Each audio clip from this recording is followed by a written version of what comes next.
এক নম্বর পুরস্কার, এই পুরস্কার আমি বলি নাই যুবক, হাকিমুল উম্মত মুজাদ্দিদে মিল্লাত শাহ আশরাফ আলী থানভী রাহমাতুল্লাহি আলাইহি উনি উনার কিতাবের ভিতরে লেখেন, প্রত্যেকটা সন্তান যখন উক্ত 6টা আদেশ পালন করবে, ওই 6টা আদেশ পালন করার পরই আল্লাহ তাআলা প্রত্যেকটা সন্তানদেরকে দুনিয়ার জমিনে 5টা পুরস্কার দিয়ে দিবেন। বলেন সুবহানাল্লাহ। থানভী রাহমাতুল্লাহি আলাইহির বক্তব্য, তার ভিতরে 1 নম্বর পুরস্কার জানার দরকার আছে না নাই? আরো জোরে বলেন, জানার দরকার আছে না নাই? 1 নম্বর পুরস্কার আশরাফ আলী থানভী রাহমাতুল্লাহি আলাইহি বলেন, যখন 6টা আদেশ পালন করবে আল্লাহ রাব্বুল আলামিন 1 নম্বর যে পুরস্কারটা দিবেন, এই পুরস্কারটার নামেই হলো আল্লাহ তাআলা তাহাকে দুনিয়ার জমিনে দীর্ঘ নেক হায়াত দান করবেন। বলেন সুবহানাল্লাহ। আরো জোরে বলেন সুবহানাল্লাহ। দীর্ঘ নেক হায়াত দান করবেন। যুবক, আপনি আজকে অসুস্থ হয়ে যান, আপনি আজকে যদি অসুস্থ হয়ে যান, আপনার স্ত্রী কেঁদে কেঁদে বলবে, হায় রে আমার স্বামী অসুস্থ, আমাকে কানের জিনিস কে কিনে দিবে, আমাকে হাতের জিনিস কে কিনে দেবে, আমাকে বাজার করে এরপরে আমাকে কে খাওয়াবে, আমার সন্তানগুলাকে কে দেখাশোনা করবে? আর মা বলবে, হে আল্লাহ, আমার এই সন্তানকে তুমি দুনিয়ার জমিনে সুস্থ করে দাও, এবং প্রয়োজন হলে আমি মাকে তুমি দুনিয়ার জমিন থেকে উঠাইয়া নাও। সুবহানাল্লাহ পড়েন। এইটাই হচ্ছে মার ভালোবাসা আর স্ত্রীর ভালোবাসা। স্ত্রী বলবে, আমাকে কানের জিনিস কিনে দিবে কে, হাতের জিনিস কিনে দিবে কে, আমাকে মোহনগঞ্জে নিয়ে এরপরে মার্কেটিং করে দিবে কে? আর মা বলবে যে আমার এই সন্তানটাকে আল্লাহ তুমি বাঁচাও, এবং আমার মাথায় যত পরিমাণ চুল আছে ওই পরিমাণ চুলের সম পরিমাণ হায়াত তুমি আমার সন্তানটাকে দিয়ে দাও। সুবহানাল্লাহ পড়েন। এই জন্য আশরাফ আলী থানভী রাহমাতুল্লাহি আলাইহি বলেন, উক্ত 6টা আদেশ যখন প্রত্যেকটা সন্তান পালন করবে, 1 নম্বর পুরস্কার হলো আল্লাহ রাব্বুল আলামিন ওই সন্তানকে দুনিয়াতে দীর্ঘ হায়াত দান করে দিবেন। বলেন সুবহানাল্লাহ। তাহলে 1 নম্বর কি? 1 নম্বর কি? সকলেই বলে 1 নম্বর কি? নেক হায়াত।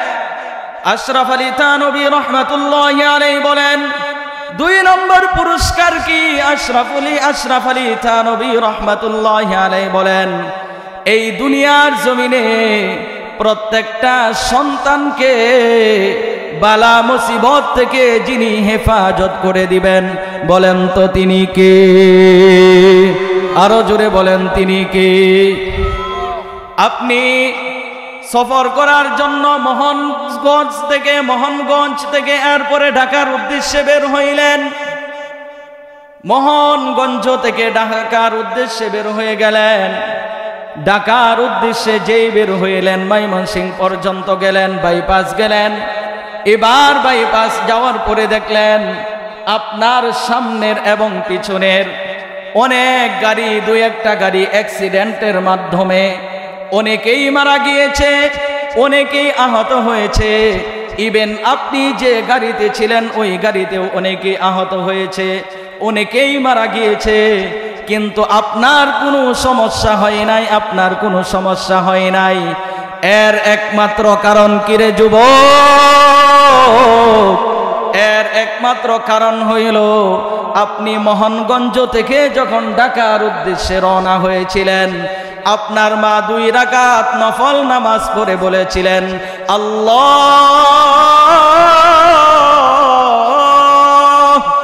আমার এই সন্তানটা মোহনগঞ্জ থেকে ঢাকার উদ্দেশ্যে বের হয়েছে, যত ধরনের বালা মুসিবত আছে ওই বালা মুসিবত থেকে তুমি আমার সন্তানটাকে হেফাজত কইরো।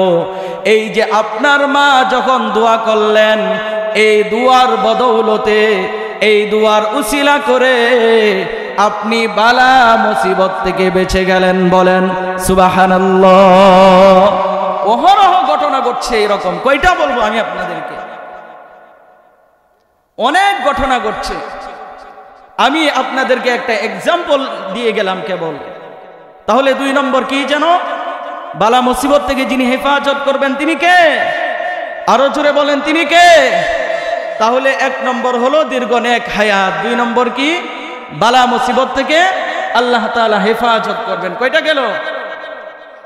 3 নম্বর হইল। এখন বাকি কয়টা? আরো 3টা। তার ভিতরে 3 নম্বর পুরস্কার। আশরাফ আলী থানভী রাহমাতুল্লাহি আলাইহি বলেন, প্রত্যেকটা সন্তান যখন 6টা আদেশ পালন করবে গো, আল্লাহ রাব্বুল আলামিন তাকে 3 নম্বর যে পুরস্কারটা দিবেন, ওই পুরস্কারটা হলো আল্লাহ রাব্বুল আলামিন তাকে ইজ্জতের জিন্দেগি দান করবেন। বলেন সুবহানাল্লাহ। সম্মানের জিন্দেগি দান করবেন। কেমন? আপনি চাকরি করেন, আপনি অফিসে গিয়েছেন, আপনার তেমন কোনো টাকা পয়সা নেই, আপনি যে পদে চাকরি করেন ওই পদটা তেমন কোনো বড়ও না, এরপরেও অন্যান্য লোকেরা আপনাকে দেখলে সালাম দেয়, সম্মান করে। এর একমাত্র কারণ কি রে যুবক? এর একমাত্র কারণ হইল পিতা মাতার দোয়া আপনার উপর আছে না নাই? আরো জোরে বলেন, আছে না নাই? আপনি ব্যবসা বাণিজ্য করেন, আপনার আশপাশের যত দোকান আছে, সমস্ত দোকানের ভিতরে শুধু 2 দিন পর পর লস হয়। কি হয়? লস হয়। কিন্তু আপনার দোকানে লস হয় না। আপনার দোকানে অনেক ইনকাম হয়। যুবক, লক্ষ্য করে দেখবেন, গভীরভাবে খেয়াল করে দেখবেন, আপনার বেশি ইনকাম হওয়ার পিছনে আপনার পিতা মাতার দোয়া আছে না নাই? আরো জোরে বলেন, আছে না নাই? এই জন্য আশরাফ আলী থানভী রাহমাতুল্লাহি আলাইহি বলেন, যারা তাদের পিতা মাতার 6টা আদেশ পালন করবে, আল্লাহ রাব্বুল আলামিন তাদেরকে 3 নম্বর যে পুরস্কারটা দিবেন, ওই পুরস্কারটা হলো আল্লাহ রাব্বুল আলামিন তাকে ইজ্জতের জিন্দেগি দান করবেন। বলেন সুবহানাল্লাহ। তাহলে 1 নম্বর কি যেন বললাম? 2 নম্বর বালা মুসিবত। 3 নম্বর কি? সম্মানের সহিত, ইজ্জতের সহিত যিনি দুনিয়াতে বেঁচে থাকার তৌফিক দান করবেন তিনি কে? তাহলে কয়টা গেল? বাকি আছে কয়টা? আর মাত্র কয়টা? 2টা। আর 2টা বলবো না, শেষ করে দিব। আচ্ছা, আর 2টা শেষ করে দিই, দ্রুতই শেষ করে দিব ইনশাল্লাহ।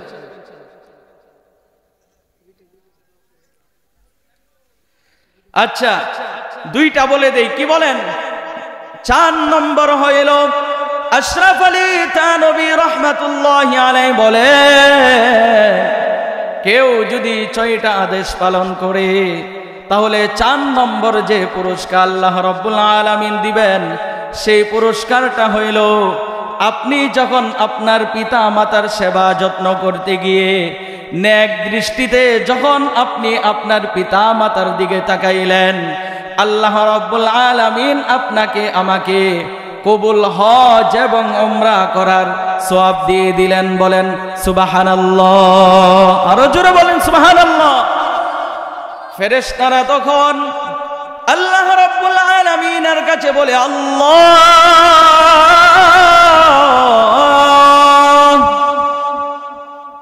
অমুক গ্রামের অমুক ব্যক্তি, সে সব সময় তার মার সাথে। আর আল্লাহ তাআলা যখন কাউকে হজের জন্য মক্কা মদিনায় কবুল করেন, টাকা পয়সার দরকার আর আছে? আরো জোরে বলেন, টাকা পয়সার দরকার আছে?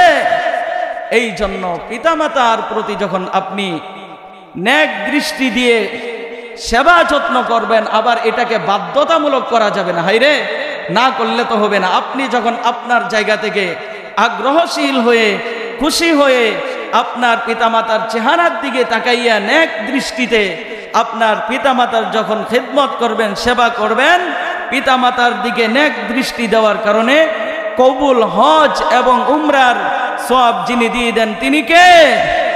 আর এইটাকে কেন্দ্র করে ফেরেশতারা বলতে থাকে, আল্লাহ অমুক ব্যক্তির যেহেতু নফল হজ এবং উমরার সওয়াবের অভাব নাই, তাহলে ওই ব্যক্তিকে মক্কা মদিনায় এনে হজ করার তৌফিক দিয়ে দাও। সুবহানাল্লাহ পড়েন। তাহলে কয়টা গেল? তাহলে 4 নম্বর হলো কি? হজ করার তৌফিক দান করবেন কে? তাহলে 1 নম্বর কি বললাম? 2 নম্বর বালা মুসিবত, 3 নম্বর ইজ্জতের জিন্দেগি, 4 নম্বর হজ, কবুল হজ, 5 নম্বর আশরাফ আলী থানভী রহমাতুল্লাহি আলাইহি, আশরাফ আলী থানভী রহমাতুল্লাহি আলাইহি উনি ওনার কিতাবের ভিতরে লেখেন, কেউ যদি 6টা আদেশ পালন করে আল্লাহ রাব্বুল আলামিন তাকে 5 নম্বর যে পুরস্কারটা দিবেন, ওই পুরস্কারটার নাম হলো ওই ব্যক্তি যখন ইন্তেকাল করবে, ইন্তেকালের পূর্ব মুহূর্তে তার জবানের ভিতরে কালিমায়ে তয়্যিবা পড়েন, লা ইলাহা ইল্লাল্লাহু মুহাম্মাদুর রাসূলুল্লাহ, বলেন আল্লাহু আকবার। এই কালিমা ওই ব্যক্তির নসিব করে দিবেন, বলেন সুবহানাল্লাহ। মৃত্যুর সময় কালিমা নসিব করে দিবেন।